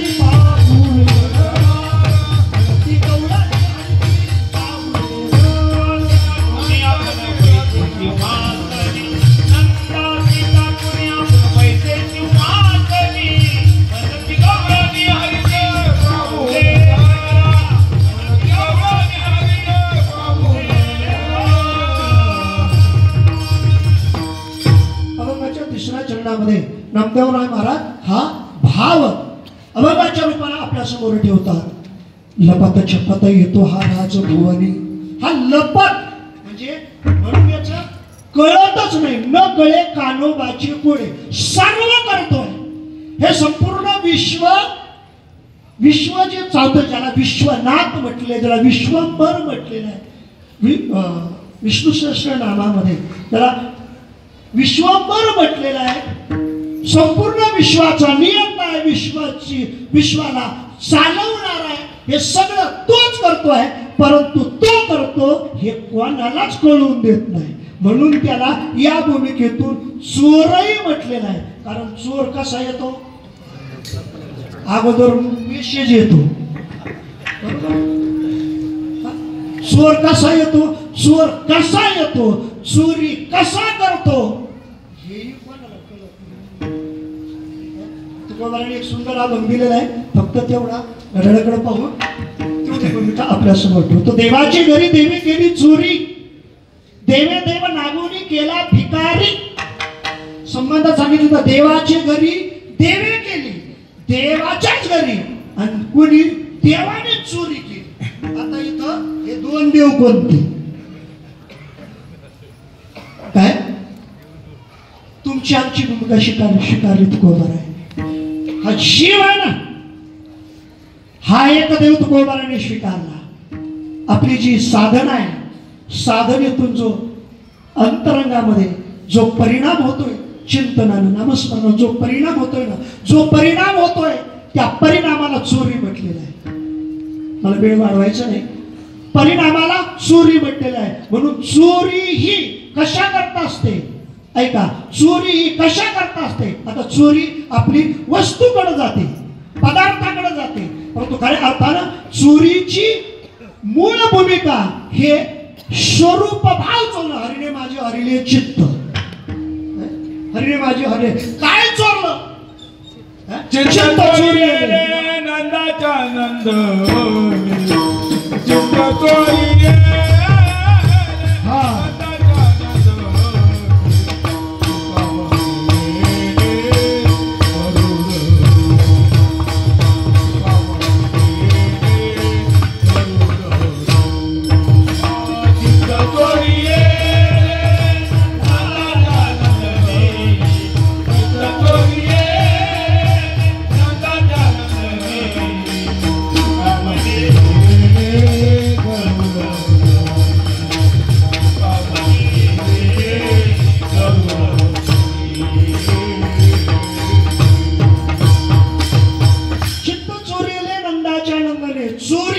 चोरी केली.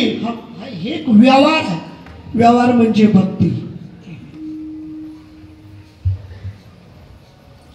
चोरी करायला जे चोरायचे त्याचं ज्ञान लागतं. ते कुठं आहे त्याचं ज्ञान लागतं. आणि ज्याच्याकडे हे सगळे त्याचंही ज्ञान लागतं. चोरी ही व्यवहार आहे. व्यवहार म्हणजे भक्ती आहे. मग भक्ती ज्ञानाशिवाय. आम्ही भक्तीनं ज्ञान हे वेगवेगळं करायला निघालो. मला बोलायचं नाही.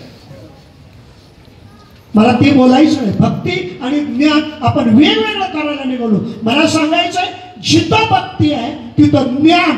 ज्ञानाशिवाय भक्ती असते का? ज्ञानाशिवाय भक्ती असणार आहे का?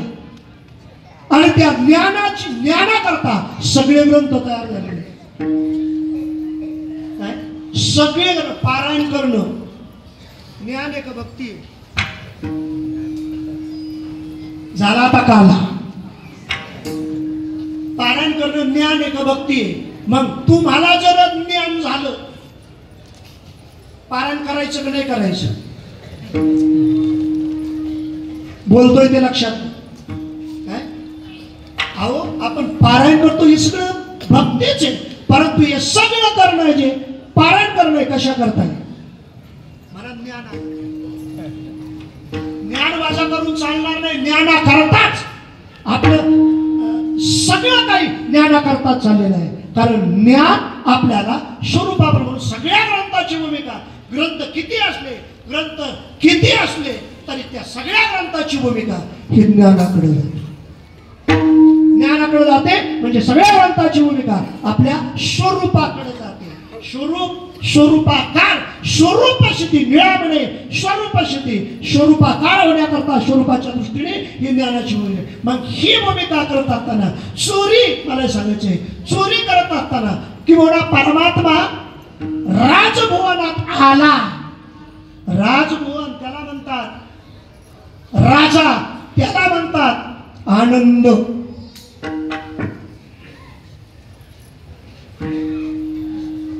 आनंद हा राजा आहे, त्याला नंद ही लक्षणा केलेली आहे.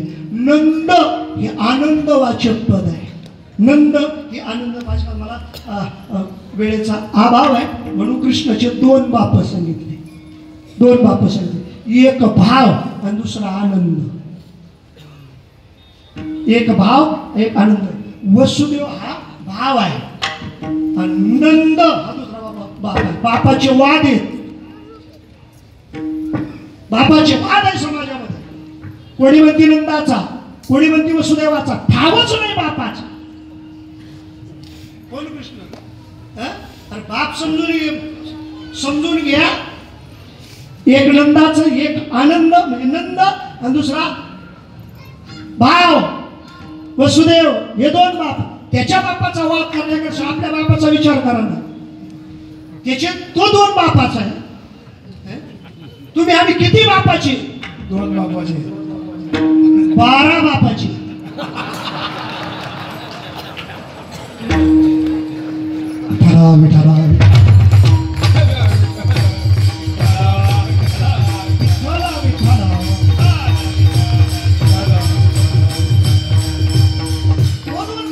तुम्ही आम्ही 12 बापाचे. चला मला तेवढा विषय लांबवायचा नाही. म्हणून 12 त्याचा आपण स्वीकार केला म्हणून त्याला जन्म म्हटलेला आहे. 12 हे स्वीकारले तो जन्म आहे. आणि 12चा बाप केले, 12चं विसर्जन केलं ते मरण. दिले 12 बळी गेलो मरून इथं एक काळी. 12 पिंड द्यावे लागतात. त्याच्याशिवाय पूर्ण विधी होतच नाही. 12 पिंड द्यावे लागतात. मिची वचवे आलो पोटा आपुलिया आलो. या अभंगात तुकोबारायांनी भूमिका सांगितलेली आहे. गेले 12 बळी ही साधन आहे. दिले 12 बळी हे पिंडदान आहे. 12 हे 12 मला बापाच्या संबंधाने सांगायचं. आणि एक बाप आहे तो आनंद आणि भाव. हे मात्र साधनेच्या भूमिकेतून हे दोन सांगितले. परंतु दोन्ही हे वेगवेगळे असू शकत नाही, होऊ शकत नाही. गोकुळाच्या संबंधानं नंद सांगावा लागला आणि मथुरेच्या संबंधानं वसुदेव सांगितला. पण या दोन्ही बापाचा संबंध कृष्णाशी येतो. दोन्ही बापाशिवाय कृष्णाचा जन्मच नाही. म्हणून कृष्णाच्या जन्माला दोन्ही बाप सांगितले. आलाय समोर विषय. तो वाढला 2 मिनिटांनी, परंतु तरी ठेवतो. मथुरेमध्ये कृष्ण जन्माला आला. परंतु तो जन्माला आला हे मथुरेत नाही कळालं. ज्यावेळेला तो गोकुळात आला त्यावेळेला कळालं. बरोबर. म्हणून तुकोबाराला म्हणावं लागलं, आता प्रमाण नको, तुकोबाराला म्हणावं लागलं कृष्ण गोकुळी जन्माला. आम्ही तर ऐकत आलो, हे ऐकता ऐकता आमचे काळाचे पांढरे झाले, हे आमचा पाठ झालंय, फक्त हा मला संधी मिळत नाही. काय वसुदेवाने टोपलीत घालून मथुरेतून यशोदेजवळ म्हणजे गोकुळात आणून ठेवला आणि तुम्ही सांगता कृष्ण गोकुळ जन्माला. उलवडे बाबा टाळाने मारा नाही व्हायच्या का? नेमकी ही काय जन्माची भूमिका आहे? कृष्णाचा जन्म कोणता? जन्म म्हणजे काय? मला काल्याची भूमिका सांगायची. मी चरित्र त्याला हातच घातला नाही, मी फक्त भूमिका फक्त सांगत आपल्यापर्यंत इथपर्यंत आलोय, 11:30 पर्यंत आलेलो आहे. मला एकच सांगायचंय, म्हणजे नेमकी ही बापाची भूमिका कोणती आहे, ही कृष्णाची भूमिका कोणती? कारण ही परमात्मा स्वरूपाची व्याप्ती वाढवणार आहे. बाबाशिवाय आनंद नाही, बाबाशिवाय आनंद नाही, आणि आनंद ज्यार्थी आनंद आहे तिथं भाव आहे. तुम्हाला आनंद होतो कुठं? 7 भावात आल्याशिवाय, 7 भावात तयार झाल्याशिवाय तुम्हाला आनंदच नाही. 7 भाव तयार झाले म्हणून आनंद करती घरोघर. हा एका भागात नव्हते, गुढी तोरणे करती कथा गाती गाणी. 7 भाव तयार आहे. जिथं 7 भाव तयार आहे तिथं कृष्णाचा जन्म आहे. जिथं 7 भाव तयार आहे तिथं कृष्ण स्वरूपाचा आनंद आहे. म्हणून त्या भावातून जे परमात्म्यानं जे जे चरित्र केलं ते रंगताना करू द्या, गाई राखताना करू द्या, ते सगळं आनंदाची व्याप्ती वाढवण्याकरताय आणि आनंदाच्या प्राप्ती करताय. विठोबार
एकच भूमिका ठेवतो. परमात्म्याने ही सगळी तुमची अंतरंग साधना आहे. मी ही सर्व चोरी परमात्म्याचं चरित्र हे आपल्या प्रत्येकाच्या ठिकाणी हे तयार होण्याकरता हा नामदेव महाराजांनी भाव तयार केलेला आहे. कारण सर्व संत वाङ्मयामध्ये हे नामदेव महाराजांचं सर्व संत वाङ्मय, सगळ्या संतांचा समाधी सोहळा फक्त नामदेव महाराजांनी सिद्ध केला. नामदेव महाराज प्रत्येक संतांचा समाधी सोहळा नामदेव, आषाढीचा सोहळा नामदेव महाराजांनी सिद्ध केला. आषाढीचा सोहळा कारण हे नामदेव महाराजांची भूमिका म्हणून हा अभंग नामदेव महाराजांचा आहे. याचा अर्थ हा नामदेव महाराजांचा भाव आहे. नामदेव महाराजांचा भाव शब्द रूपानं ज्या वेळेला व्यक्त झाला त्याला अभंग असं म्हटलेलं आहे. त्यालाच वेदांत शास्त्रामध्ये त्याला सिद्धांत म्हटलेला आहे. कारण हा सर्व भाव सिद्धांताकडे जातो आणि ते सिद्धांत देण्याकरताच असतो. म्हणून परमात्म्याचं चरित्र कारण का निर्गुण असणार परब्रह्म ते सगुणात आणलं आणि सगुणात आणून ते चरित्र नामदेव महाराजांनी आपल्यासमोर ठेवण्याचा प्रयत्न केला. पण ते चरित्र ठेवत असताना फक्त प्रत्येक संबंधाने त्या नामदेव महाराजांनी भावच सांगितला. लपत छपत ही तो हा राजभुवनी आणि नंदाशी टाकोनी, नंदाशी टाकोनी. मला आता समाधी सांगायची. नंदाशी टाकोली हाच भाव नामदेव महाराजांनी स्वीकारला. आपण वैसे शिवासन म्हणजे इथं आनंदाला बाजूला सारून ऐका समाधी ज्ञानोबारायांची समाधी. बरं बोलता बोलता एक बोलून जातो. समाधी कुणाला आहे? समाधी कुणाला आहे त्याला अनुसरून तुमचा भाव जागृत करण्याकरता बोलतो. समाधी सोहळा कोणाचा आहे? ज्ञानोबारायचा आहे का तुमचा आमचा आहे? ज्ञानोबारायांचा समाधी सोहळा गावात होतो, परंतु आनंद आश्रमामध्ये केवळ ज्ञानोबारायांचा नाही तर प्रत्येकाचा समाधी सोहळा आनंद आश्रमात होतो. येणार नाही टाळ्या आता, येणार टाळ्या वाजवा.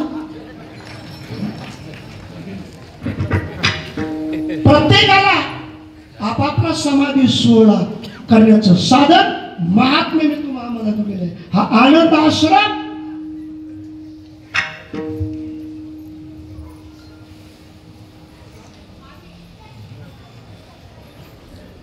आतापर्यंत ज्ञानाची भूमिका सांगत असताना ज्ञान उभा केलं, ज्ञान सिद्ध केलं, परंतु प्राप्त झालेल्या ज्ञानालाही समाधी द्यायची.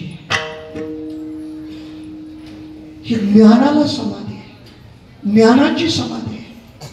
आणि काला सुद्धा तोच काला आमच्या संतांनी सिद्ध केला. तोच ज्या वेळेला ज्ञानाला समाधी दिली जाते ना, जेव्हा ज्ञान समाधिस्थ होतं ना त्यावेळेला काय कोणत्याच भूमिका शिल्लक राहत नाही, फक्त आनंद शिल्लक राहतो. म्हणून या जिथं ज्ञान समाधिस्थ आहे या भूमीला अलंकापूर म्हटलेलं आहे. अलंकापूर ही ज्ञानाची व्याप्ती आहे, ही ज्ञानाची भूमिका आहे. अलंका म्हणजे ज्ञान आहे, जिथं नाश नाही. अलंका जिथं नाश नाही, नाही नाश तये ठाई मनवोनी केला वास. म्हणून सगळे विश्रांती घेण्याकरता, समाधान मिळवण्याकरता, आपल्या आनंदाची व्याप्ती वाढवण्याकरता सगळे देव, संत, सिद्ध, मुनी, सिद्ध, साधक, त्याला जोडून वारकरी, सगळे वेगवेगळ्या पंथाचे, वेगवेगळ्या परंपरेचे आपापल्या आनंदाची व्याप्ती वाढवण्याकरता अलंकापुराशी आले. सगळे अलंकापुराला, आणि तेवढ्या करताच अलंकापुराला यायचे, तेवढ्या करताच आळंदीला यायचे. कोणाच्या आनंदाची व्याप्ती? आपापल्या आनंदाची. आपल्याला प्राप्त झालेलं ज्ञान, जिथं ज्ञानच नाही तिथं काही समाधी सोहळा करणार आहे, तिथं काही समाधी सोहळा होणार आहे. जिथं ज्ञान आहे, महात्म्यांनी आपल्याला जीवाचा आटापिटा करून ते ज्ञान आपल्या घरापर्यंत पोहोचवलं. अनंत उपकार आहेत त्या महात्म्याचे, शब्दात सुद्धा व्यक्त करू शकणार नाही, शब्दात सुद्धा बोलायला तर लागलं तर न पुरे ही वाणी. म्हणून मस्तकाचरणी ठेवीत असते. महात्म्यांनी काय केलं? आपल्या मूळ स्वरूपाला प्राप्त होण्याचं महात्म्यांनी ज्ञान दिलं. आणि मला एकच सांगायचं, प्रतिवर्षी समाधी सोहळा साजरा होतो, साजरा करायचा आहे. तो साजरा करण्याकरता फक्त काय करायचंय? फक्त आपल्याला कारण ज्ञान हे बराच घोटाळा करून राहिलं, ज्ञान हे बराच घोटाळा करून राहिलं, या व्यासपीठावरही घोटाळा करून राहिलं. जिकडं तिकडं हा ज्ञानाचा बराच घोटाळा होतोय. त्या ज्ञानाचा घोटाळा म्हणजे खऱ्या अर्थानं संप्रदायातला आदर्श घोटाळा आहे.